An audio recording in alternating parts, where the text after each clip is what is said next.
sur Télé Antilles avec aujourd'hui un invité qui nous a rejoint pour cette émission. C'est Didier Laguerre, donc le maire de la ville de Fort-de-France, conseiller territorial, et puis une nouvelle casquette. Il est le président du Parti progressiste martiniquais. On en parle dans cette émission. On va profiter pour saluer Peggy Ladéon qui nous réalise cette émission, que vous soyez sur Free, sur Orange, sur Bouygues, sur YouTube, sur Facebook ou sur Dailymotion. Vous êtes chez vous. Télé Antilles, cette émission, les invités de Mike. Monsieur le maire, bien bonjour. Bonjour à toutes les téléspectatrices et tous les téléspectateurs de Télé Antilles, quels que soient les différents réseaux et supports sur lesquels ils peuvent nous regarder. Et puis merci de m'accueillir une nouvelle fois sur Télé Antilles. Et puis comme on est encore en tout début février, j'en profite pour souhaiter une excellente année 2024 à tout le monde et que chacun puisse se réaliser personnellement. Et puis que chacun garde quelque chose qui pour moi est fondamental, c'est la joie de vivre, apprécier le fait que nous soyons là et que nous puissions avoir des projets. La joie de vivre, celle que vous partagez également avec vos administrés de Fort-de-France, puisque vous êtes le maire depuis... Depuis le 29 mars de mémoire 2014. Voilà, renouvelé haut la main en 2020. En 2020, réélu en mars 2020, oui. Mi-mandat, je sais pas, réélu en mars 2020. s'est passé, des prévisions pour 2026, on en parlera dans cette émission. 2026, il y aura des élections municipales et puis on verra ce qui se passera. D'accord. Ce qui, moi, mes prévisions et mes objectifs, c'est d'atteindre les engagements que nous avons pris avec l'équipe municipale vis-à-vis des Foyalaises et des Foyalais. C'est de réaliser nos projets. Améliorer la qualité de vie, améliorer le patrimoine municipal, redresser les comptes de la ville pour nous permettre de recommencer à investir plus massivement. Et puis également travailler sur la fin d'un certain nombre de chantiers que nous avons enclenchés sur Fort-de-France. Je pense au parc Aimé Césaire, je pense au glissement de terrain de Mont-Calbas, je pense à la réhabilitation de la Fontaine Guédon, au projet de reconstruction de la cité Bonaire, l'entretien du patrimoine et puis les problématiques qui sont très très importantes de propreté, mais aussi de transport à la demande et d'amélioration des conditions de déplacement de proximité dans les quartiers. Fort-de-France, une ville qui bouge avec des projets de restructuration de plus en plus ambitieux pour vous. C'est important. De plus en plus ambitieux, je ne sais pas. Une ville qui bouge, oui, une ville qui reste attractive et dont l'attractivité ne se dément pas. Une ville qui évolue aussi, où le type d'activité est en train de bouger dans le centre-ville, est en train d'évoluer. On a des activités qui rencontrent de grosses difficultés, et puis on en a d'autres, notamment autour des métiers de bouche, autour de la culture, qui sont en pleine explosion. Une ville aussi qui se restructure et qui se rénove, aussi bien dans les quartiers où on a lancé un programme de réhabilitation de l'ensemble de nos équipements sportifs de proximité, mais aussi de nos équipements culturels et socio-culturels de proximité dans les quartiers, et avec un programme aussi de rénovation urbaine assez conséquent et assez important sur le centre-ville, avec tout l'îlot de la Fontaine Guédon où les travaux ont commencé, la reprise de l'intégralité du boulevard Général de Gaulle par la collectivité territoriale de Martinique, avec la reprise organisée et orchestrée par la ville et la CACEM de l'îlot marché aux poissons qui se trouve en face de la porte d'entrée du parc Aimé Césaire. Donc ce sont des projets structurants, ce sont des projets importants, des projets de construction, un projet qui va démarrer et qui est un vieux projet sur l'ex-parking Savon. Désormais, pour les plus anciens, à l'époque c'était le magasin Sim qui était à l'angle de la rue Garnier-Pagès et de la rue François Arago. La ville a fait l'acquisition de l'ensemble du foncier et on va commencer les travaux de démolition, puis ensuite les fouilles archéologiques et enfin la construction d'un ensemble de logements destinés aux personnes âgées, aux étudiants, aux jeunes ménages, avec des activités commerciales en rez-de-chaussée. Voilà, donc beaucoup d'activités dont nous en parlerons dans cette émission avec vous, Didier Laguerre. Merci en tout cas d'être venu sur ce plateau. Vous le faites quasiment à chacun de vos passages ici sur la région. Vous êtes sur Paris pour 48 heures, 3 jours maxi. Oui, avec 3 jours maxi. un certain nombre de visites. Vous allez recevoir non pas le nouveau Premier ministre, mais un de ses conseillers. Je vais rencontrer le conseiller outre-mer du Premier ministre, le nouveau conseiller outre-mer du Premier ministre. Je suis surtout venu pour la réunion du comité des finances locales qui se tient demain matin. Le comité des finances locales est un groupe de travail qui a été mis en place et qui travaille sur la réforme de la dotation globale de fonctionnement des collectivités locales. C'est un sujet important et qui touche les finances de l'ensemble des collectivités. Et donc, je participe à ce groupe de travail et je fais donc le déplacement pour pouvoir y participer, pour être au bon niveau d'information, au bon niveau d'expertise et pour pouvoir aussi faire prendre en compte, et c'est le plus important, les problématiques des collectivités outre-mer et des communes en particulier dans la réforme qui s'annonce sur la dotation globale de fonctionnement. De façon à ce qu'on ne soit pas, comme c'est trop souvent le cas, traité à la marge en bout de course, mais qu'on soit réellement pris en compte dès le départ de la conception de cette réforme.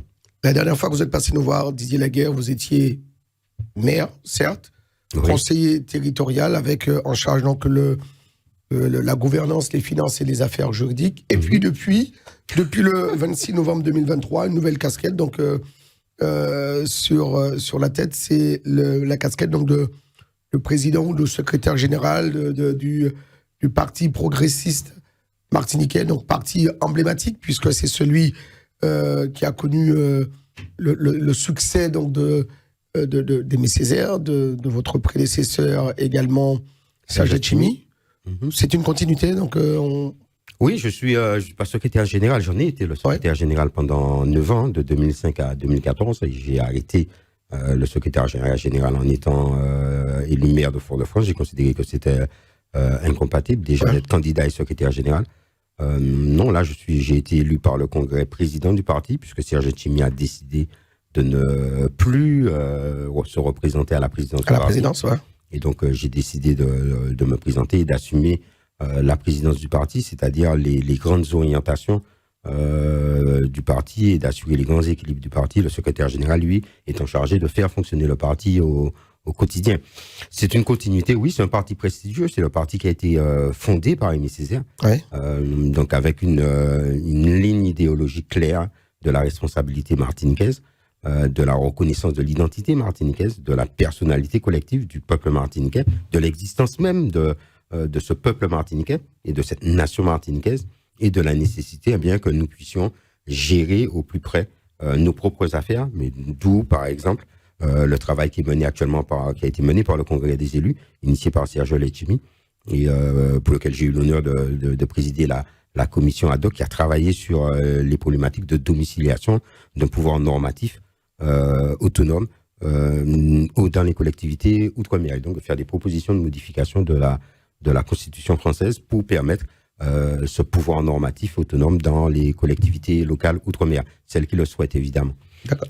Il n'y a pas une incompatibilité entre vos pouvoirs de maire, de conseiller territorial et de président de Non, il n'y a pas d'incompatibilité. La présidence du parti, c'est du bénévolat, c'est du militantisme. Oui, mais en même temps, en termes de charge de travail. Et c'est de la conviction politique. Ouais. Après, en termes de charge de travail, il faut pouvoir s'organiser pour assumer les charges et les missions qu'on vous confie ou que vous allez chercher. Maintenant, c'est pas la charge de travail la plus importante. Pour avoir, très honnêtement, pour avoir été secrétaire général du parti pendant 9 ans, la charge de travail quotidienne, elle est au secrétariat général, parce que le secrétaire général, lui, il est chargé d'organiser les choses, il est chargé de faire fonctionner le parti au quotidien, d'organiser les réunions, d'organiser l'activité des balisiers, d'organiser la communication du parti, etc., etc. Le président, lui, en assure la cohérence et il assure la garantie du respect de la ligne du parti. Donc c'est pas la charge la plus lourde, mais c'est vrai que c'est une responsabilité parce qu'il s'agit que le Parti progressiste martiniquais continue d'avoir la confiance du peuple martiniquais, qu'il continue à porter ses idées, qu'il reste sur sa ligne humaniste, césariste et sur sa ligne autonomiste. Et donc c'est une mission, mais pour moi c'est pas. Puis vous aimez les challenges. Vous aimez les challenges. J'aime les challenges. Disons que j'accepte volontiers de faire ce en quoi je crois. tout simplement. Parce que pour moi, c'est de ça qu'il s'agit. C'est faire ce qu'on pense juste. C'est apporter sa contribution autant qu'on le peut. Et donc, j'ai la possibilité de le faire. Je pense être en capacité de le faire. Donc, j'ai accepté de prendre cette mission-là et je le fais avec plaisir. Et tout à l'heure là, je le fais aussi avec, j'ai envie de dire, avec la joie de vivre. C'est-à-dire que j'apprécie chaque moment qu'il m'est donné de vivre au profit du peuple martiniquais et de la ville de Fort-de-France et du pays Martinique. Donc voilà, je fais, puis il arrivera un moment où il sera temps de passer la main. Et ça aussi, c'est important. Serge Etchimi a pris le relais d'Aimé Césaire, il a porté les choses, il a structuré le parti, réorganisé le parti, on l'a fait ensemble. Aujourd'hui, il passe la main, et ce qui est important, c'est de préparer la relève également. Et donc, c'est d'être en capacité à la fois d'assumer ses missions, mais aussi d'accompagner les jeunes qui veulent s'engager. Vous êtes un jeune politicien, vous ne pensez pas déjà passer là-bas? Oui, je suis un jeune politicien qui vient d'avoir 58 ans. Donc voilà, la jeunesse, elle est là-dedans. Mais c'est pas parce que vous considérez jeune qu'il ne faut pas permettre aux jeunes générations de pouvoir s'investir. Moi, je suis très, très reconnaissant, vous savez, à Serge Etchimi, mais à Camille Darcière, à Léon Zami, à Simone Vaton, à tous ces anciens, à Titis, qui nous ont accueillis quand on est arrivé il y a 25 ans au parti, qui nous ont accueillis, qui nous ont mis en selle, qui nous ont confié des responsabilités, qui nous ont mis au travail et qui finalement progressivement nous ont permis de prendre le relais. D'accord. Et aujourd'hui, vous le faites déjà avec la jeune génération, les plus jeunes? Aujourd'hui, oui, j'ai bien la prétention d'accompagner celles et ceux qui viennent, que ce soit au conseil municipal ou de nouveaux élus, de nouvelles personnes, pas toutes du parti progressiste martiniquais. Je rappelle que la liste que j'ai l'honneur de conduire au municipal, ça s'appelle la liste des démocrates et progressistes. Et ça ne s'invente pas, c'était le nom de la liste conduite par Aimé Césaire depuis sa première élection à la ville de Fort-de-France. Des démocrates et progressistes. Et donc, il y a des gens qui ne sont pas au PPM. Il y a de jeunes élus, donc j'accompagne pour qu'ils, comme ça a été fait avec moi, qu'ils se confrontent à la chose publique, parce qu'on a aussi souvent des regards biaisés vus de l'extérieur, et puis une fois qu'on est confronté à la réalité de la chose publique, eh bien, on voit peut-être les choses un peu différemment, et donc je les accompagne avec toutes les équipes qui m'accompagnent, administratives et au cabinet, de façon à ce que ces jeunes élus, donc ces nouveaux élus, puissent progressivement prendre des responsabilités, et je dois avouer que je suis assez... Mais en même temps porter les projets du PPM. Et en même temps porter les projets du PPM, les projets que nous portons au niveau de la ville de Fort-de-France, et nos projets sont empreints, sont pétris de notre conception de l'action publique et de notre conception du développement de la ville. Il y a un camarade qui me disait que on travaille sur le progressisme municipal à la ville de Fort-de-France. Mais donc nous sommes empreints de ça. Maintenant, les positionnements, et on a eu d'ailleurs dans le passé récent des membres du conseil municipal qui ne partageaient pas nos orientations en termes de campagne électorale et d'échéances électorales sur les dernières échéances électorales. C'est pas fondamentalement non plus un problème, mais une difficulté. Mais là, je suis satisfait, c'est de voir que ces jeunes élus, pour la plupart, il y en a qui ont laissé tomber. C'est aussi une réalité. Il y en a qui ont laissé tomber parce qu'ils ne pouvaient pas concilier leur vie personnelle, leur vie professionnelle et cette activité municipale. Mais je suis content de voir que tous ces nouveaux élus se sont progressivement mis dans le bain et progressivement assument et portent avec conviction, c'est aussi important, les délégations et les missions que je leur confie ou que le conseil municipal leur confie, que ce soit sur les problématiques d'accompagnement des aînés, que ce soit sur les problématiques sportives, que ce soit sur les problématiques importantes aussi de lutte contre la grande marginalité, contre la grande pauvreté, problématiques d'égalité entre les femmes et les hommes, et de promotion de cette égalité, de réalisation de cette égalité dans les faits au quotidien. On a beaucoup d'élus qui sont nouveaux et qui embrasent cette cause municipale et cette cause publique avec beaucoup d'énergie et de foi. Et donc moi je trouve ça très bien, et ils seront la relève de demain. Didier Laguerre, notre invité aujourd'hui dans cette émission. Les invités de Mike, Alors, Didier Laguerre, lors de votre récent passage d'ailleurs ici, dans cette émission, sur ce même plateau, on parlait donc de finances, d'économie, de redressement. Nous sommes, on va démarrer un nouvel exercice. Un petit bilan donc de l'exercice 2023. L'exercice 2023 devrait, alors on n'a pas encore fini le compte administratif. Ouais. On a une particularité à la ville de Fort-de-France, c'est que notre compte administratif, il n'est pas voté en juin comme toutes les collectivités. On nous impose de le voter avant le vote du budget, donc avant la fin du mois de mars. Et donc, il est en cours de préparation, mais notre compte administratif devrait être meilleur que les prévisions du quorum, les prévisions de notre plan de redressement.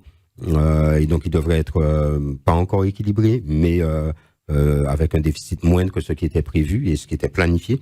Ce qui veut dire qu'on est sur notre trajectoire que nous avons définie. On a longuement travaillé, parce que tout le monde dit le maire, mais on a longuement travaillé avant d'arrêter ce plan de redressement. On le met en œuvre avec rigueur, avec application et parfois avec un peu de zèle.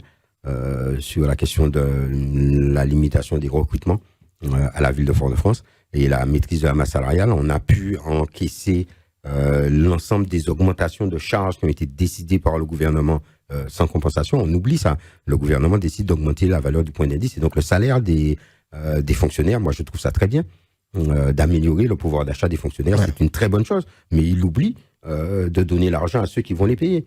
Donc ça veut dire concrètement qu'une fois que le salaire ça nous a coûté 3,5 millions, ces 3,5 millions, on les a pris sur les économies qu'on a réalisées pour redresser la ville de Fort-de-France.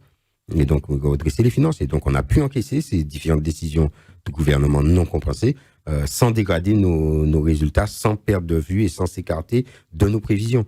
Là aujourd'hui, on poursuit ce travail-là et on aura un budget équilibré à l'exercice 2025 comme ça a été programmé, planifié et on sera donc au rendez-vous de l'équilibre financier. Ça demande des efforts aux agents de la collectivité. Ça nous demande de faire des choix qui sont parfois douloureux, de renoncer à un certain nombre d'opérations, de renoncer à un certain nombre de choses. C'est toujours douloureux de ne pas faire. Oui. Mais c'est pour nous permettre de pouvoir équilibrer le budget, donc de pouvoir agir et intervenir dans de meilleures conditions et aussi permettre d'améliorer les conditions de travail des agents parce qu'ils font les efforts d'amélioration, de performance et une partie des économies que nous réalisons vont vers l'amélioration de leurs conditions de travail. Justement, puisqu'on parle d'amélioration des conditions donc des agents, le gouvernement donc, qui avait demandé aux collectivités, donc pour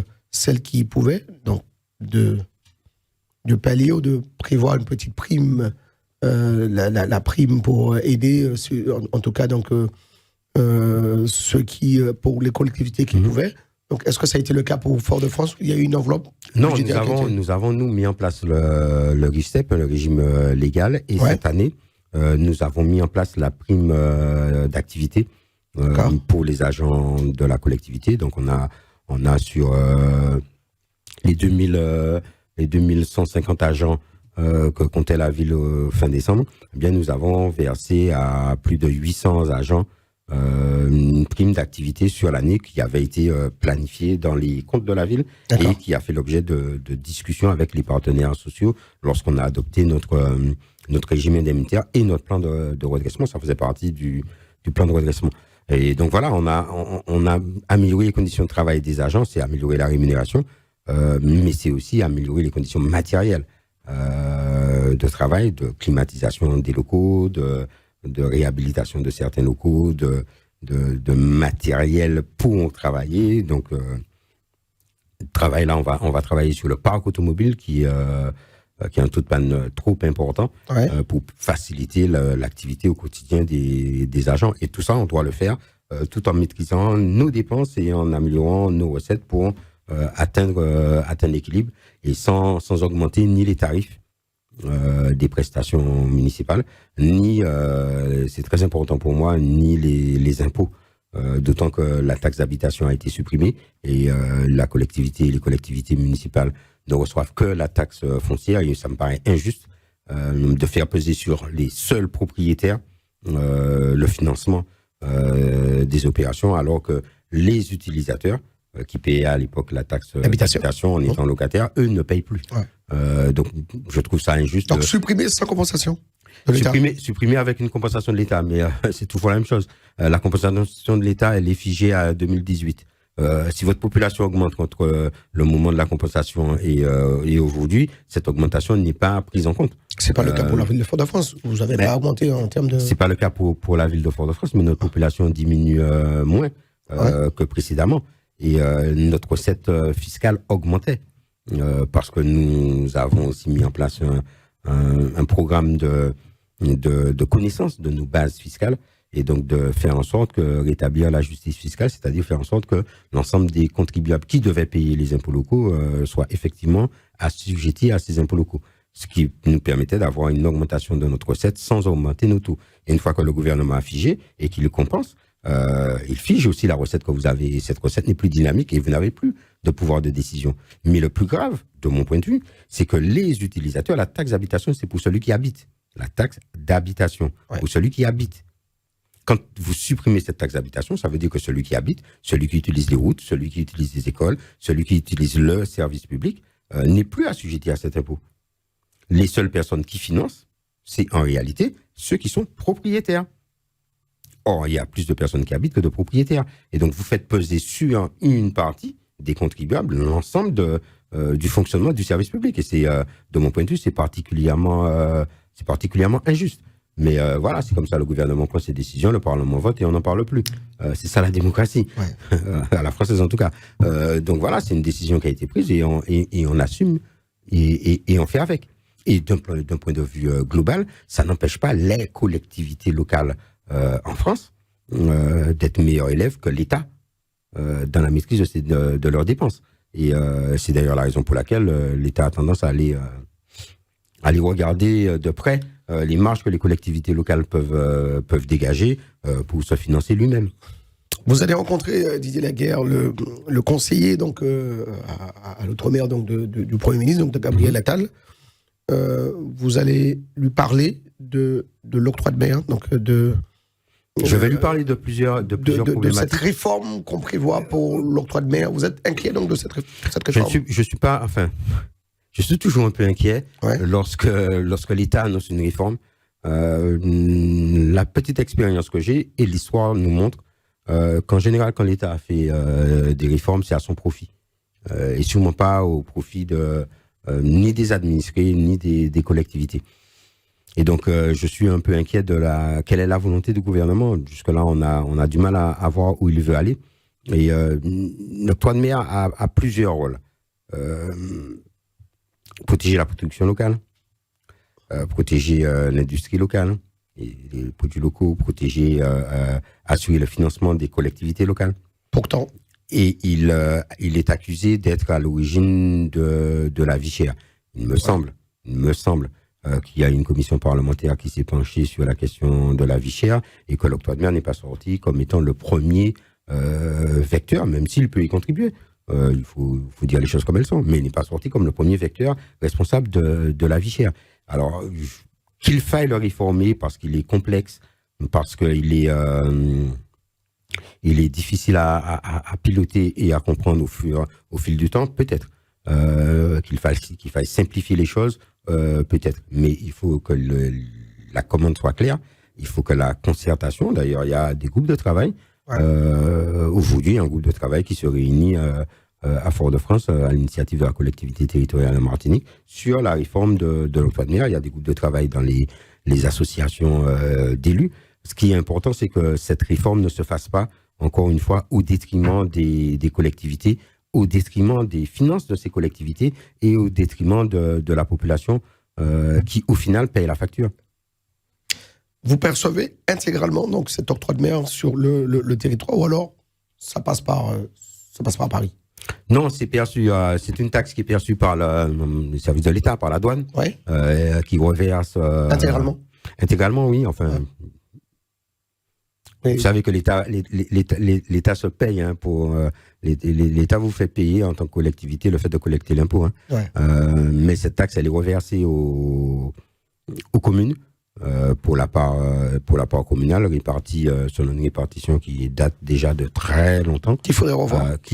Oui, parce que de façon très, très objective, hein, la situation de la Martinique il y a 30 ans n'est pas la situation de la Martinique aujourd'hui en termes d'évolution des différentes communes. Et donc, lorsqu'on a fait des choix de répartition de l'octroi de mer il y a 30 ans, ils ne sont peut-être plus pertinents aujourd'hui, comme les valeurs locatives qui datent de 1975. Tout ça n'est plus pertinent compte tenu de l'évolution, de l'aménagement du territoire dans son ensemble. Mais donc, cette taxe est perçue, elle est reversée aux communes.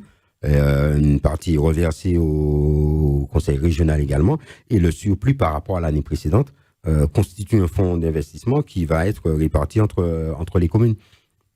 Donc elle reste sur le territoire, et ça aussi c'est un enjeu. Hein. C'est un enjeu qui peut paraître anodin, mais c'est une taxe dont les taux sont fixés localement, même si c'est un impôt indirect, mais c'est une taxe dont les taux sont fixés localement et qui reste sur le territoire.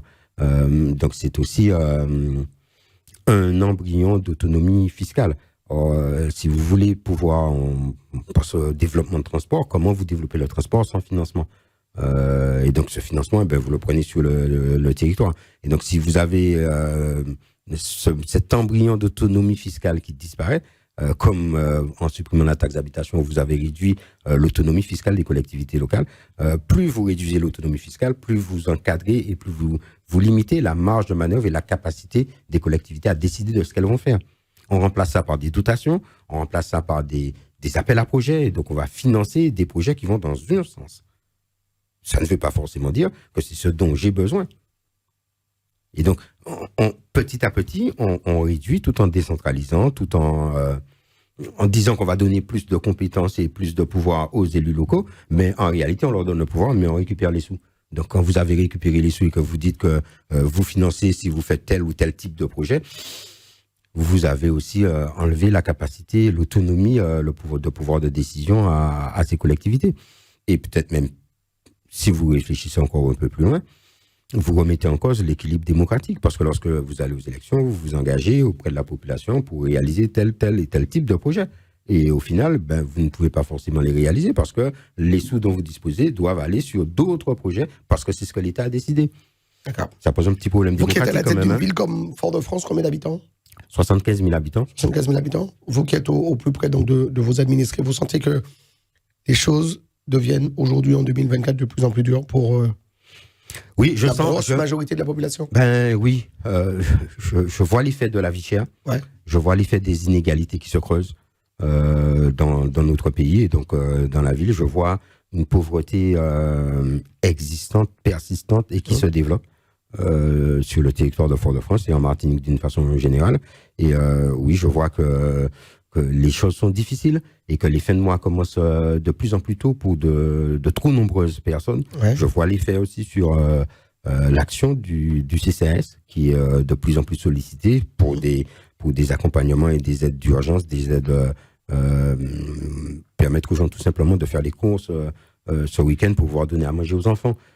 Pour la prise en charge de la restauration scolaire, on intervient de plus en plus pour prendre en charge la restauration scolaire pour des familles parce qu'elles n'arrivent pas à payer la cantine. Et c'est le seul repas équilibré que l'enfant va prendre de la journée. Ça reste une réalité. Donc oui, ces inégalités se creusent. À côté de ça, je vois aussi des niveaux de vie qui augmentent pour une partie trop faible de la population. Et donc c'est préoccupant. D'accord. Vous avez reçu donc le président de l'Union nationale donc des CCAS, le maire d'Alfortville, monsieur Luc Carvounas, qui a décidé dans sa fonction donc de président des CCAS donc de faire des Outre-mer une priorité. C'est une satisfaction pour vous? C'est une satisfaction, oui. C'est une prise de conscience. Vous savez, ce qui est assez paradoxal, c'est que lorsqu'on travaille entre acteurs, là on parle de l'union des CCAS et qu'on regarde ce qui se passe dans les CCAS d'une façon générale et qu'on regarde ce qui se passe en Outre-mer, on arrive très facilement à se faire comprendre. Parce qu'en réalité, on parle à des personnes qui pratiquent et qui savent de quoi on parle. Quand ils viennent voir ce qui se passe dans nos pays, ils se rendent compte de la difficulté, ils se rendent compte de cette pauvreté qui est plus importante, de ce niveau de pauvreté qui est plus important, de ce niveau de vie qui se dégradent. Et c'est assez facile de partager et d'échanger sur ces questions-là. C'est plus difficile à faire comprendre dans d'autres sphères. Et donc oui, ça, je me réjouis qu'ils fassent des Outre-mer une priorité, parce que nous avons des difficultés, nous avons des problématiques, mais nous avons aussi des choses intéressantes qui se font en Outre-mer, qu'il faut accompagner, qu'il faut pouvoir financer, qu'il faut pouvoir accompagner, mais qu'il faut aussi pouvoir utiliser pour déployer sur le territoire français. Donc c'est une très bonne chose. Par exemple, il est venu, la ville de Fort-de-France et le C16 de Fort-de-France gère un EHPAD et un EHPA, hein, c'est-à-dire un établissement qui accueille des personnes autonomes.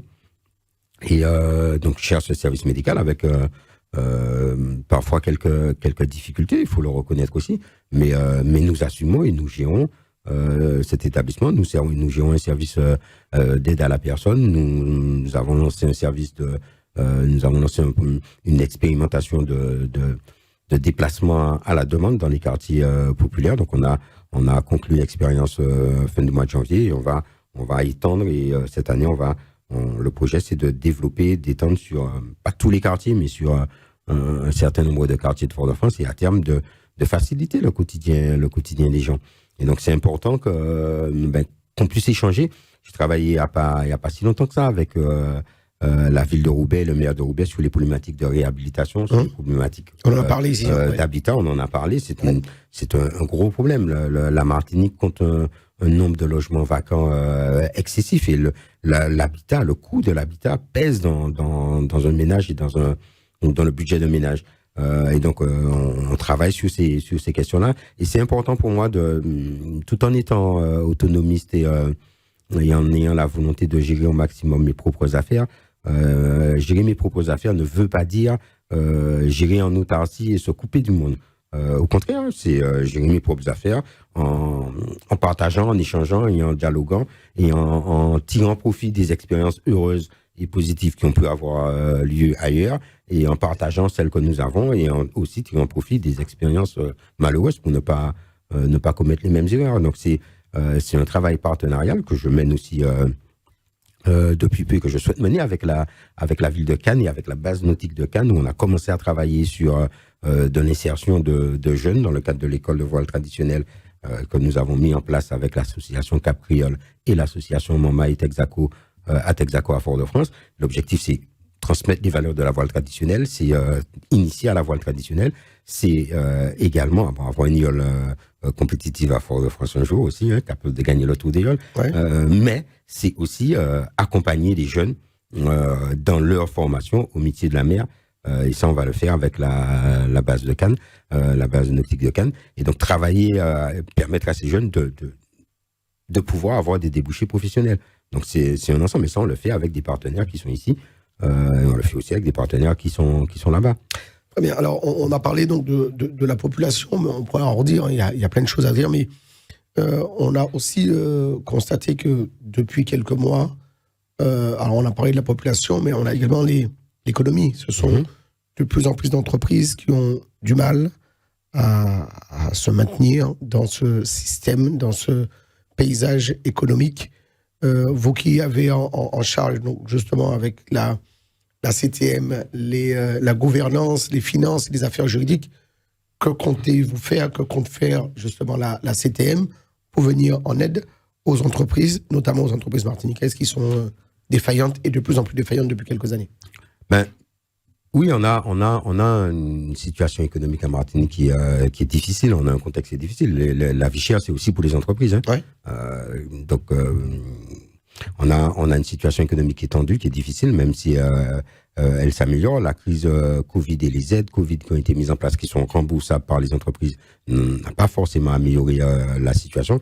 La commande publique n'est pas forcément au rendez-vous. Vous construisez 150 logements sociaux par an, alors qu'il y a 10 000 demandes de logements sociaux non satisfaites, que 80% de la population martiniquaise est éligible au logement social. Rien que sur la ville de Fort-de-France, vous avez 4 000 demandes de logement social non satisfaites par an. 4 000. Ouais. Donc, c'est dire le potentiel. Et on n'est pas que sur de de la construction neuve. On peut aussi être sur de la réhabilitation de l'existant, sur la transformation de logements. Et donc, c'est une activité, mais que malheureusement, pour plein de raisons qui sont en cours d'analyse aujourd'hui, on est à 150 logements par an. Donc, je ne vise pas les bailleurs sociaux, hein, c'est une réalité. On a une commande publique qui est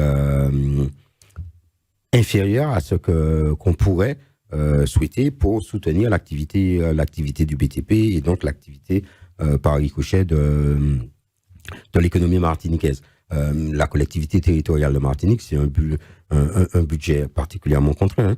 Hein. On en parlait d'orientation budgétaire la semaine dernière, c'est 1,60 milliard d'euros de recettes de fonctionnement. C'est 972 millions d'euros de recettes affectées. Donc, il vous reste 100 millions d'euros pour décider de ce que vous allez faire. Malgré tout, la collectivité territoriale de Martinique, c'est 350 millions d'euros d'investissement sur l'exercice dernier. On verra le compte administratif et c'est la projection pour l'exercice prochain. Nous avons aussi à travailler sur la performance. 350 millions, c'est beaucoup ou pas assez? C'est beaucoup, mais c'est pas suffisant. Ouais. C'est beaucoup, mais c'est pas suffisant. Et là, il faut qu'on soit réaliste. Il faudrait combien pour... La collectivité territoriale de Martinique ne peut pas à elle seule porter l'ensemble de la commande publique. Ouais. On est en attente et il y a des projets qui sont dans les tuyaux sur la reconstruction de l'hôpital de Trinité, mais c'est de la commande publique. Sur la réhabilitation de la partie hôtelière de la Ménard, de l'hôpital Pierre-Zob d'Ackman, c'est de la... Et c'est pas financé par l'ARS, c'est la CTM qui... Non, c'est financé par l'État, l'ARS et aussi, la CTM. D'accord.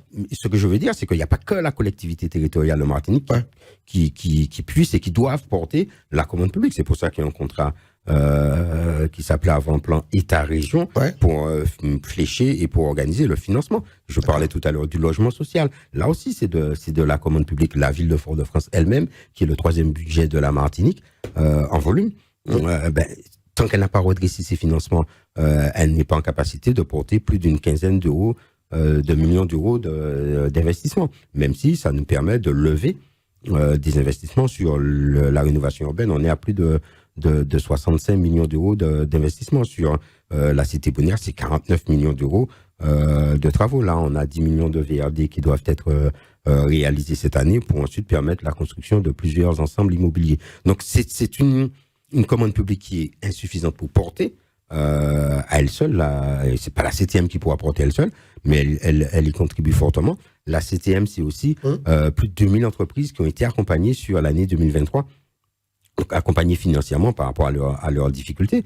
2000 entreprises? Oui, plus de 2000 entreprises qui ont été accompagnées l'année dernière. Ça n'a l'air de rien, mais c'est quand même pas mal. Quand vous dites accompagner, c'est à quel niveau ça veut dire qu'on subventionne? On accompagne, on aide au développement, on finance à travers la collectivité, à travers les agences de la collectivité. Ouais. On finance par de la subvention, on finance par de l'aide, on finance par de l'accompagnement.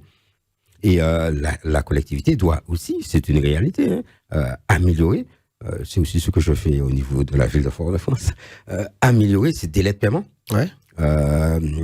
Parce que ça aussi, ça participe à la force de l'entreprise. Lorsque, je vais prendre le cas de la ville, lorsque vous avez des délais de paiement qui sont excessifs, c'est l'entreprise qui porte la trésorerie de l'opération qu'elle a menée pour vous, des travaux qu'elle a menés pour vous. Et donc, vous fragilisez l'entreprise, surtout celles qui n'ont pas les moyens d'avoir accès à des relais bancaires qui leur coûtent. Certaines entreprises disent aujourd'hui, donc c'est compliqué donc de travailler avec des collectivités ou des établissements publics ça fait longtemps que les entreprises disent ça, et c'est une réalité. Est-ce qu'aujourd'hui, donc on est en 2024, est-ce qu'aujourd'hui les délais de paiement sont encore trop importants? Oui, les délais de paiement sont encore trop importants. En 2023, ils ont été particulièrement importants. Une moyenne à la collectivité territoriale Martinique, qui sont à plus de 60 jours. Pourquoi?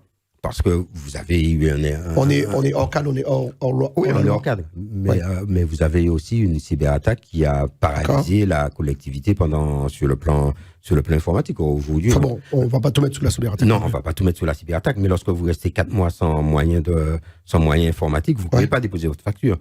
Oui. Donc vous êtes obligé de revenir au traitement papier. Vous êtes obligé de revenir à des chaînes hyper longues.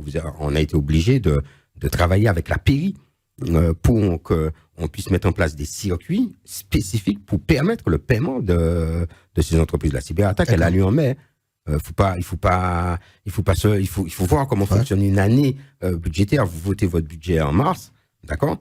jusqu'en mars, vous avez le droit d'engager 25% de l'intégralité du budget d'investissement. Donc, ça veut dire que c'est à partir du mois de mars que vous enclenchez les choses.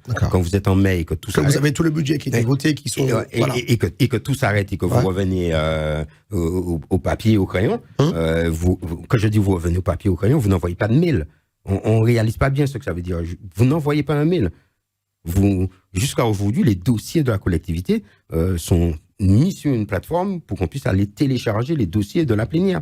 Donc vous revenez à l'âge de pierre. Quand vous revenez à l'âge de pierre, oui, vos délais vont s'allonger. Et donc on a un travail à faire pour rattraper ce retard. Ça a été très fortement engagé sur la fin de l'année. On est en train de rattraper le retard. Et puis on a un travail à faire pour diminuer les délais de façon structurelle. On a appris de cette mésaventure, justement. Oui, on apprend toujours de ces difficultés. Non, pas de ces erreurs. Une cyberattaque, personne n'est à l'abri. Personne n'est à l'abri d'une cyberattaque. Mais aucun système. Aujourd'hui, on se protège. On peut se protéger. On se protège. Mais rien ne vous garantit que votre protection est une protection à 100% et que demain matin, des petits génies de l'informatique ne vont pas détourner votre protection. Il n'y a aucune protection qui donne une garantie à 100% et à perpétuité. C'est un système en perpétuelle évolution.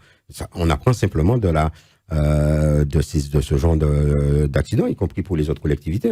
Et on apprend aussi à mieux prévoir comment fonctionner et quelles sont les priorités de rétablissement de fonctionnement en cas d'attaque. Et par exemple, une des priorités, c'était d'être en capacité de payer le salaire des agents en temps et en heure le plus rapidement possible.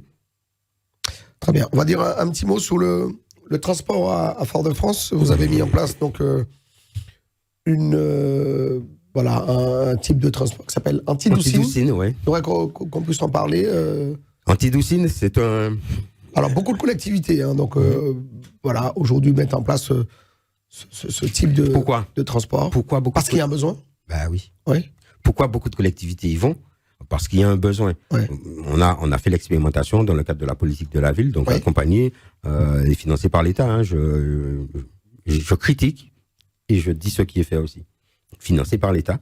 Dans le cadre de la politique de la ville, on a mis en place avec une association un dispositif sur Dillon avec des voiturettes de golf électriques et un acteur économique qui nous accompagne donc sur cette démarche-là.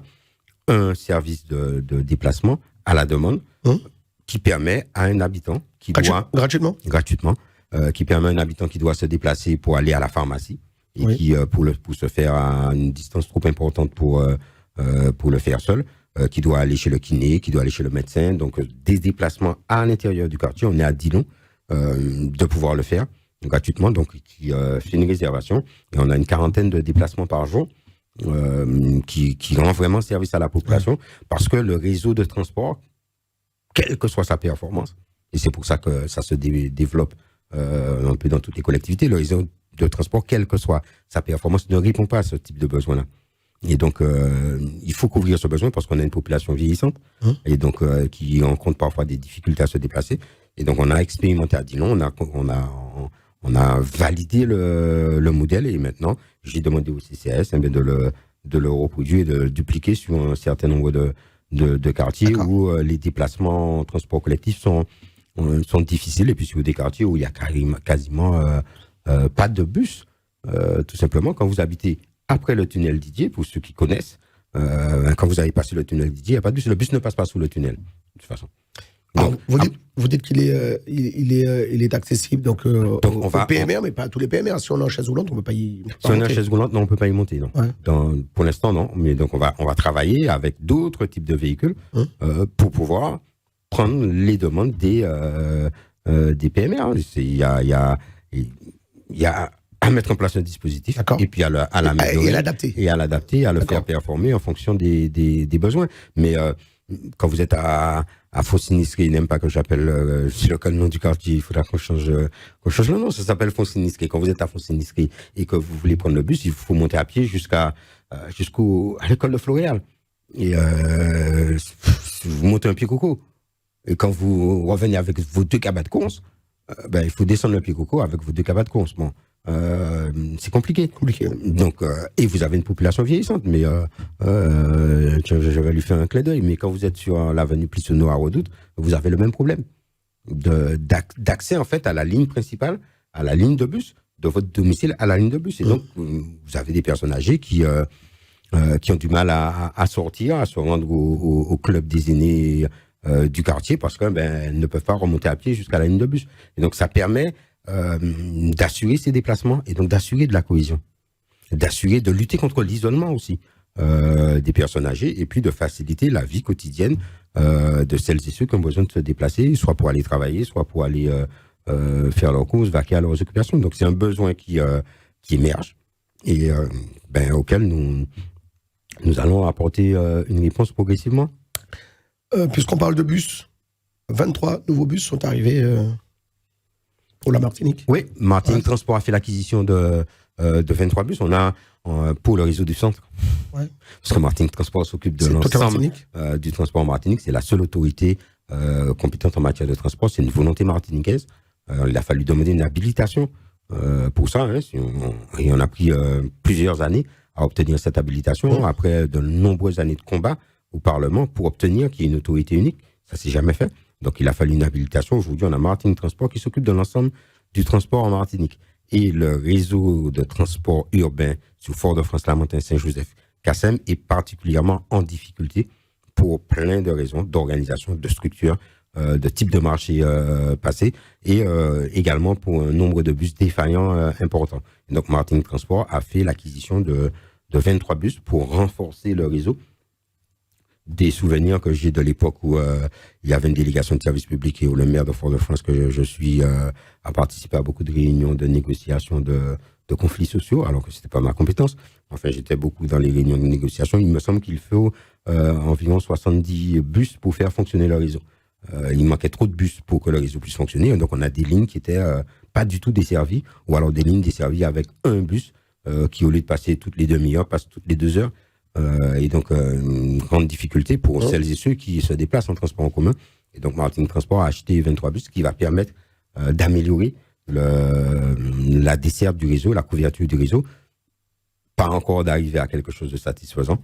Martinique Transport a également lancé la réflexion pour changer l'organisation de ce réseau de transport et la façon de l'exploiter, c'est-à-dire non plus forcément avec des marchés, mais avec une délégation de service public ou avec un autre système d'organisation qui nous permet d'avoir davantage de performance pour l'usager, parce qu'en fait, c'est l'usager qui compte.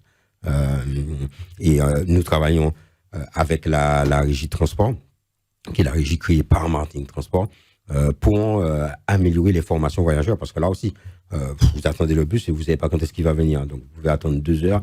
Au lieu d'attendre 2 heures, vous pouvez rester chez vous, à attendre 2 heures, au lieu de venir attendre 2 heures sous la pluie ou sous le soleil. Ceci dit, maintenant, j'ai vu qu'il y a des applications et ça fonctionne. Voilà. Enfin, il y a des applications. Il y a du mieux. Mais comme dirait Jean-Claude Duverger, qui le dit tout le temps, oui, mais ma mère ne saura pas utiliser votre application. Ouais. Il n'a pas tort. Et donc, il est président de la régie de transport. Et donc, comment améliorer l'information au niveau des gares et au niveau des arrêts de bus.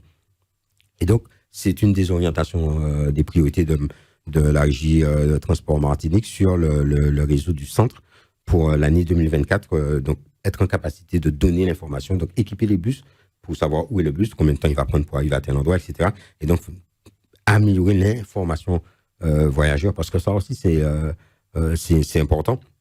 Et ça permet d'améliorer finalement le service. Si vous savez que c'est pas la peine d'aller attendre le bus 2 heures de temps, alors que sous le soleil, il ne viendra pas sous le soleil ou sous la pluie. Ouais. Autant était beau caillou et puis vous savez qu'arriver dans 10 minutes, vous pouvez sortir.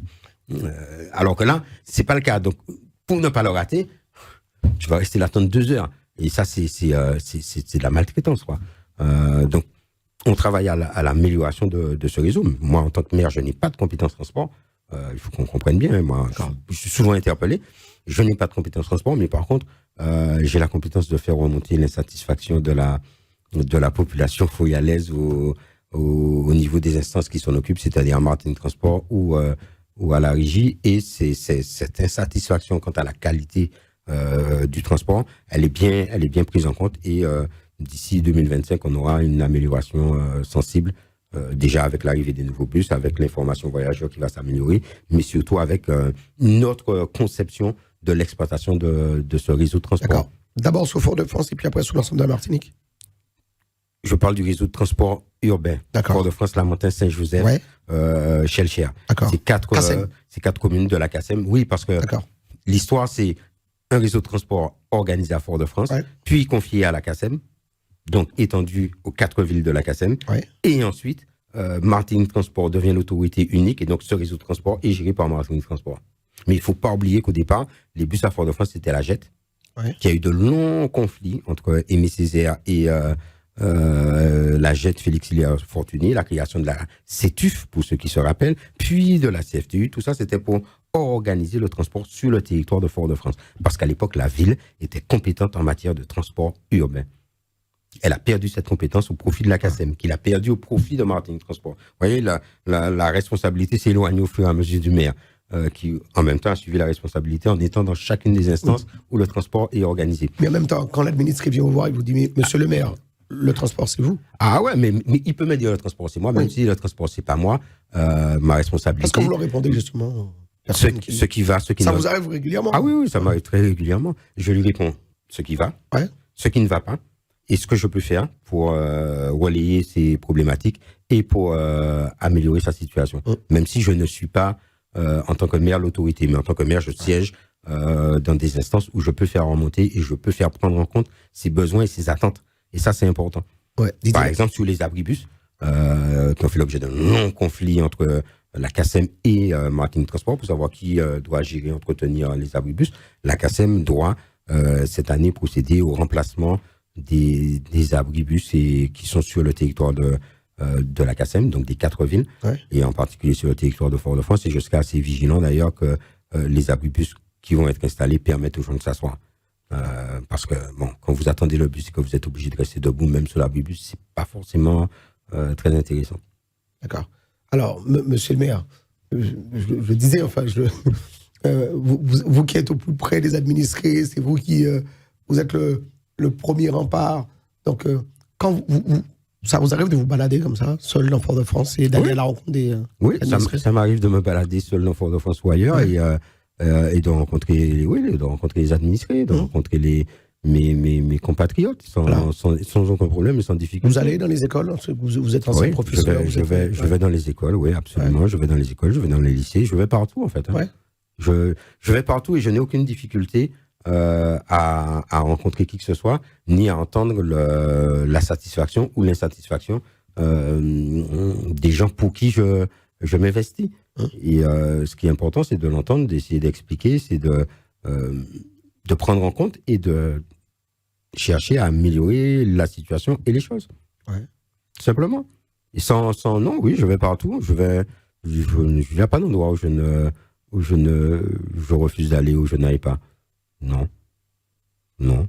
Et je parle avec tout le monde, y compris ceux qui peut surprendre, mais je peux m'arrêter seul dans ma voiture et parler avec un groupe de sans domicile fixe qui m'interpelle et avec qui je peux discuter et voir comment on peut améliorer leur situation, voir comment il y en a un que je suis pour essayer de l'accompagner pour qu'il fasse ses papiers pour un logement.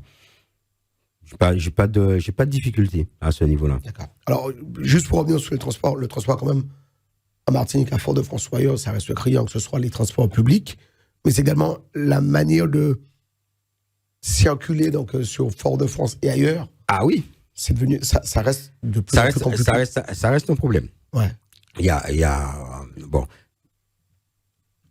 On se compare beaucoup à des systèmes et à des structures, que ce soit en matière de transport collectif, en matière d'eau.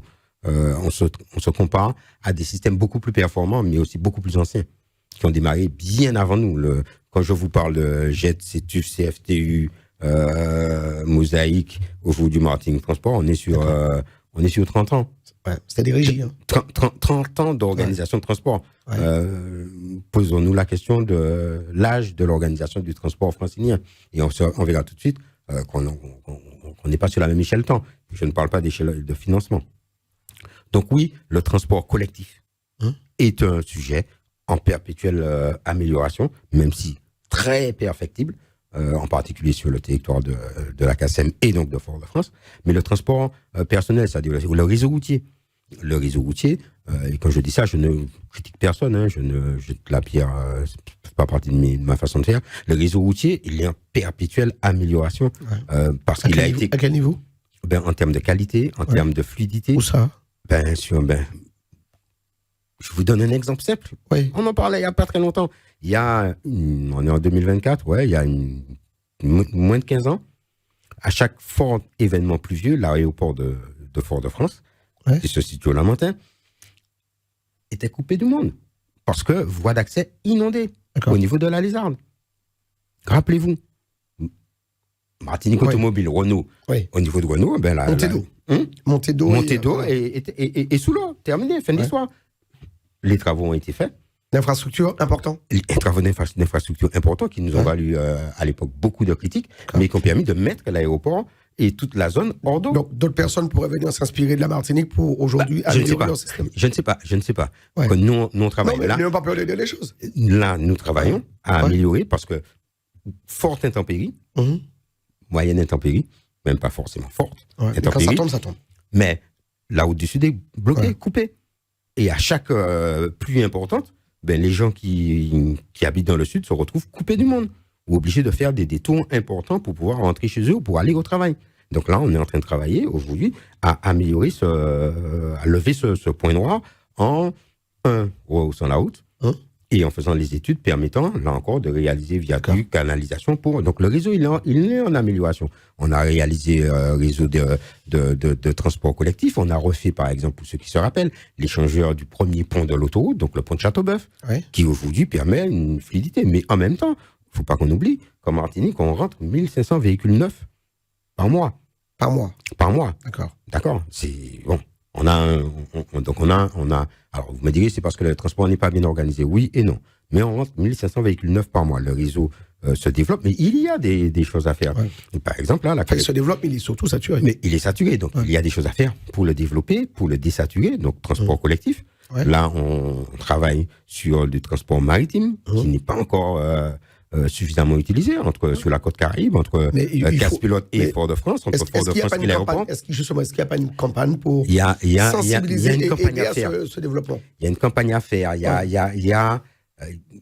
a des habitudes comportementales à changer. Aussi, l'éducation. Mais il y a dans le même temps qu'il y a à accompagner, il y a à performer l'organisation, parce que quand vous n'êtes pas performant en termes de transport collectif, j'ai pas trop envie de laisser ma voiture. Il faut comprendre ça.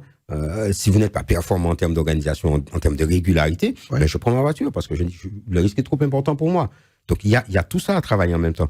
Il y a aussi à modifier les infrastructures. Là, la collectivité donc travaille sur les routes qui dépendent. Il y a 1 millier de kilomètres quand même, gérés par la collectivité territoriale de Martinique, et 250 kilomètres gérés par la ville de Fort-de-France.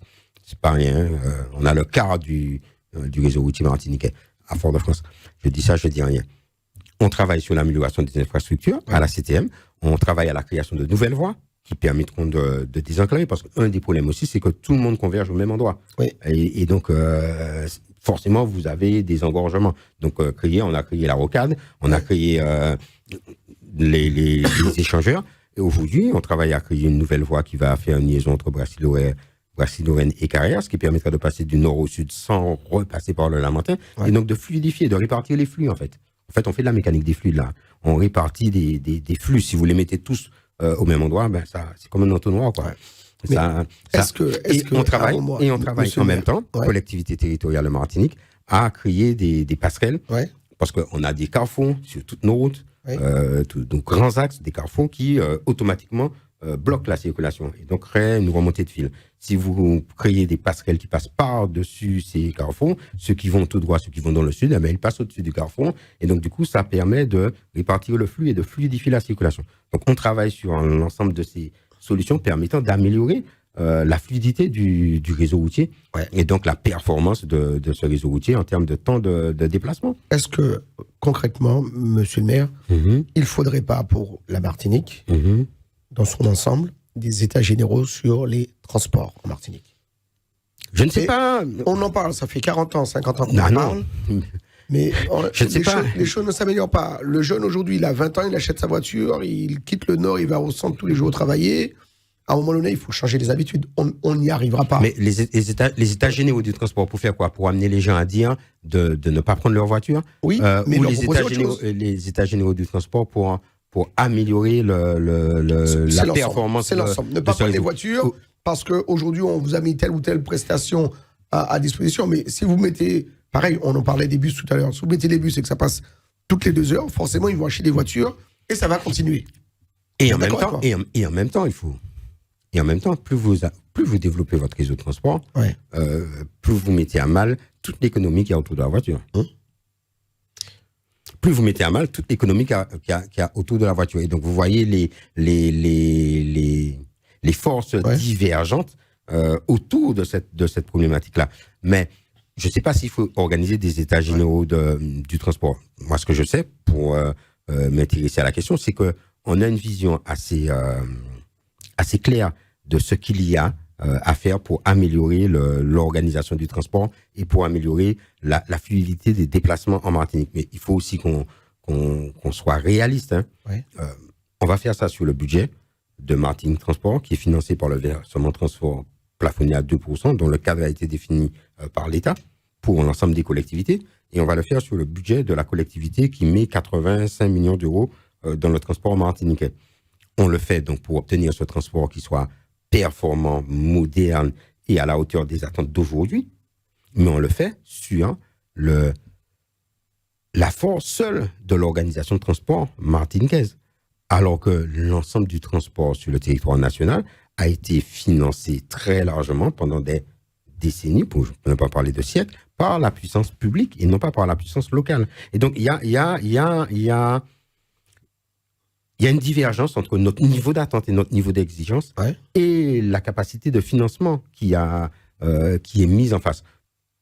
Quand on parle là, on est sur la région parisienne, quand on parle de l'organisation du transport francilien, et quand on parle de la crise Covid, l'ensemble des organisations de transport n'ont pas été financées comme ça a été le cas sur la région francilienne par la puissance publique, c'est-à-dire par l'État.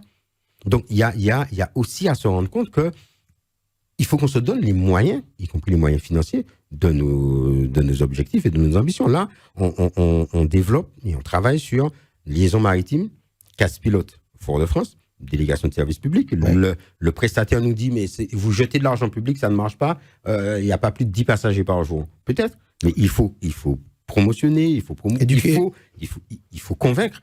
Mais pour ça, il faut que la ligne fonctionne. S'il n'y a pas de ligne, les gens ne viendront pas. On aura la même chose. Donc, il faut accepter. Mais là, on travaille à prolonger cette ligne jusqu'à Saint-Pierre. On travaille là, la CACEM est en train de réaliser un appontement pour permettre la réalisation d'une ligne Fort-de-France Étangs-Abricots, permettant à l'ensemble des personnes qui habitent sur le secteur de ne pas prendre leur voiture pour descendre au centre-ville, pour descendre sur l'agglomération pour pouvoir aller travailler, mais d'utiliser la navette et le TCSP, le transport collectif, pour pouvoir se déplacer sur le centre et laisser leur voiture à la maison. C'est aussi un élément non négligeable de pouvoir d'achat. Parce que lorsque vous n'avez pas 2 voitures à gérer dans un foyer, donc à financer, acheter, assurer, entretenir, etc. Mais que vous n'en avez qu'une, vous avez une amélioration du pouvoir d'achat. Ah non, dans les années 80, on avait un véhicule par foyer. Aujourd'hui, non, par foyer. Aujourd'hui, dans un foyer, vous avez 4 véhicules. Je ne sais pas si dans les années 80, on avait un véhicule par foyer. On avait deux. Moi, j'ai connu l'époque où, pour aller chercher le bus, pour entrer chez moi, il fallait descendre en ville à pied, parce que le bus partait quand il partait, et surtout, il partait plein. Oui. Donc, quand il est parti plein du terminus, vous imaginez le nombre de personnes qu'il peut prendre sur la route. D'accord. Et donc, pour rentrer chez moi le soir après les cours, au lycée. Donc, vous me dites qu'il n'y avait pas un véhicule par foyer. Non, il y avait plus que ça. Je dis simplement qu'il y a 35 ans, il y a 40 ans, le transport était moins bien organisé qu'il ne l'est aujourd'hui. Oui. On a tendance à regarder les imperfections, et c'est normal. Et je suis le premier à regarder les imperfections, mais de temps en temps, il faut regarder derrière et voir d'où on est parti et depuis quand, pour se rendre compte qu'il y a eu une amélioration du réseau de transport, ne serait-ce que parce que chaque bus n'est pas la propriété d'une personne qui réalise le transport à ses risques et périls. Alors, par exemple, monsieur le maire, encore une autre piste de réflexion, on a une cité balnéaire qui s'appelle la ville des Trois-Îlets. Le soir, à partir de 18h, on peut prendre le bateau pour aller Fort-de-France-Trois-Îlets. Pourquoi pas ne pas l'étendre, comme on le voit sur d'autres villes de la côte, jusqu'à 22h, 23h, voire même minuit. Mais pour permettre aux gens de laisser leur voiture à Fort-de-France et d'aller aux Trois-Îlets. Aujourd'hui, vous avez une ligne maritime qui relie Fort-de-France aux Trois-Îlets, Fort-de-France à Lens-Mutant, Fort-de-France à Lens-Annan. Oui, et qui termine à quelle heure? Qui se termine 22h ou minuit, ça dépend, ça dépend des sites et ça dépend des périodes aussi.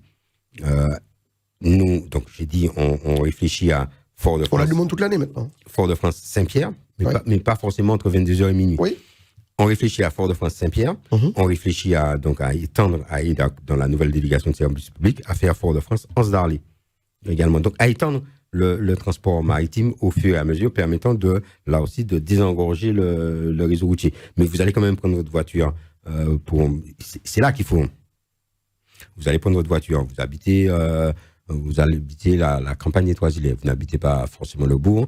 Vous habitez la campagne des Trois-Îlets ou vous habitez Rivière-Salée. Vous allez prendre votre voiture et vous allez venir au bateau. Donc, le réseau routier doit pouvoir accueillir ce trafic qui n'existait pas. Et surtout, il faut pouvoir accueillir votre voiture pendant toute la journée, pendant que vous êtes allé travailler. Donc, il y a à organiser les aménagements, les infrastructures qui accompagnent le développement de ces lignes. Et donc, je vous dis, on va faire les temps abricots. L'appontement est en train les travaux vont commencer pour les temps abricots. Donc, cette ligne va être ouverte par Martinique Transport, qui est l'autorité organisatrice. Elle fait déjà casse pilote. Il y a la volonté d'aller à Saint-Pierre, d'aller aux Anses-Darley, et donc d'étendre progressivement la possibilité de transport maritime. Mais ça ne nous exonère pas d'améliorer la performance du réseau routier. Pas forcément de construire de nouvelles routes, mais d'améliorer la performance et donc de construire ce que moi j'appelle des toboggans pour passer par-dessus les ronds-points. Le premier qui va être réalisé par la collectivité territoriale de Martinique, c'est celui de Mango-Vulsin, qui va permettre donc de dégager Mango-Vulsin au bout de la ligne droite du Lamentin, de la gendarmerie, qui va permettre donc de fluidifier le transport en direction de la Brasserie-Noël, donc pour tous ceux qui vont ou qui viennent du nord-Atlantique. Il y a aussi le projet sur le rond-point de Champigny, donc de la prison, par rapport au sud. Il y a le rond-point de Petit-Bourg. Vous avez plusieurs ronds-points qui consomment des flux et après les gens partent et donc le nombre de voitures diminue. Mais vous avez le rond-point de Champigny qui fait une remontée d'embouteillage le soir, le mercredi. Je vois ça de mon bureau. Pour ne pas dire tous les jours. Hein. Non, pas tous les jours. Mercredi après-midi, 13h30, vous avez une remontée d'embouteillage qui arrive jusqu'à la rocade de Fort-de-France et que je vois de mon bureau. Que je vois de mon bureau, je regarde la montée de la rocade et je sais que c'est bloqué là-haut, que toute l'autoroute est bloquée. Et donc, c'est de vrais problèmes, et c'est aussi des problèmes de sécurité. Donc, on travaille à l'amélioration du réseau, on travaille à l'amélioration du transport collectif, du transport maritime, de façon à améliorer les conditions de déplacement et de vie des Martiniquaises et des Martiniquais, et ce faisant aussi d'améliorer notre impact carbone. Parce qu'on travaille aussi sur la modification de l'énergie utilisée par les bus. Et en gros, arrêter d'acheter des bus diesel qui polluent et passer à des bus plus vertueux, qui soient hybrides ou électriques, et on réfléchit sur les problématiques hydrogène ou pas. D'accord. Juste une dernière question, monsieur le maire Didier Laguerre. Donc, alors c'est vrai, on a pris le temps aujourd'hui dans cette émission donc de parler de transport, mais je pense que c'était important de balayer quelques sujets importants donc pour la Martinique. Un petit mot. Alors, on parlait de bouchons, de petits problèmes. Donc ici en métropole, dans l'Hexagone, on a eu ce phénomène avec nos agriculteurs. On n'a pas entendu nos élus pour les agriculteurs du pays, de la Martinique. Qu'en est-il? On n'a pas les mêmes problèmes on n'a pas les problèmes sur l'agriculture. Les problèmes ne sont pas forcément exactement les mêmes. Mais on a des problèmes au niveau de l'agriculture. Et d'ailleurs, Serge Etchimi, président de la collectivité de Martinique, a reçu les agriculteurs. Nous avons mis en place à la CTM un travail sur l'autonomie alimentaire et donc l'accompagnement, le désenclavement des terres agricoles, l'accompagnement des agriculteurs. L'accompagnement aussi, c'est un vrai sujet. On en discutait en orientation budgétaire, l'accompagnement et l'installation de jeunes agriculteurs. Ça fait partie des problématiques. Et puis, vous avez chez nous une agriculture, c'est un peu aussi le cas ici d'ailleurs. Vous avez une agriculture à deux vitesses. Vous avez de grandes exploitations, notamment de grandes exploitations bananières et cannières qui vont capter une très grande partie des aides liées à l'agriculture. Et nous, on travaille à ce que justement la répartition de ces aides soit plus équitable, et notamment en direction de l'agriculture qui fait vivre la population. de façon à ce qu'on augmente la couverture des besoins de la population par la production locale, qu'on va mieux contrôler que la production venue d'ailleurs, dont on ne sait pas toujours comment ça a été cultivé, ce qu'il y a exactement dedans. C'est exactement le même problème qu'il y a ici. Donc, et dans quelles normes?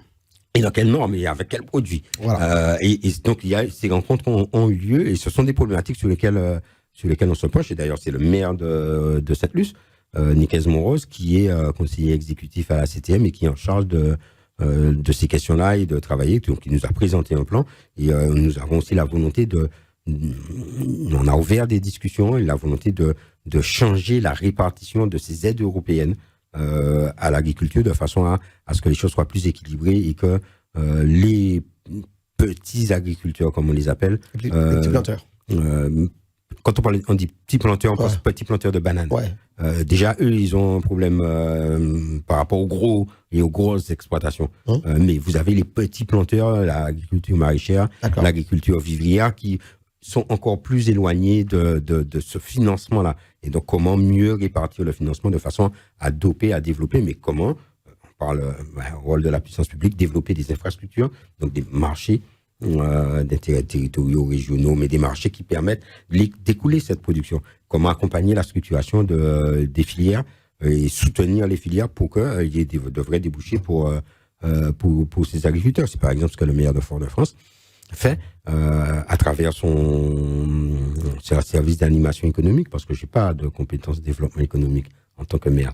Donc je fais de l'animation économique, mais on organise régulièrement des foires. Et là, c'est encore la CACEM? Non. Oui, là, c'est la CACEM et la CTM qui ont la compétence de développement économique. Donc, moi, j'ai trouvé une solution. Je fais de l'animation.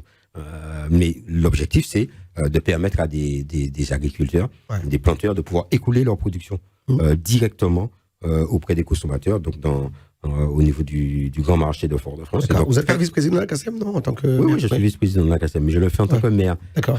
Oui, mais... Non, pourquoi je le fais en tant que maire? Non, parce que vous étiez en train de me dire que vous n'êtes pas à la CACEM. Non, je n'ai pas dit que je ne suis pas à la CACEM, je suis premier vice-président de la CACEM. D'accord. OK? Mais quand j'organise ma relation avec les agriculteurs et comment écouler leur production et comment mettre directement le consommateur fouillalais, ou pas d'ailleurs, le consommateur du grand marché en relation avec l'agriculteur et donc à bénéficier de prix avantageux, j'aide le pouvoir d'achat, j'aide l'agriculteur et donc mon tissu agricole à écouler sa production. Je le fais en tant que maire parce que c'est le maire qui prend la décision et qui l'assume. C'est pas la CACEM qui l'organise parce que je l'organise à Fort-de-France. Et donc je fais assez bien dans ma tête la distinction entre ce que je fais en fonction des responsabilités et donc des compétences qui me sont... des casquettes. Des compétences que j'ai. En fait, en réalité. Des compétences officielles que j'ai. Je n'ai pas de compétences de développement économique.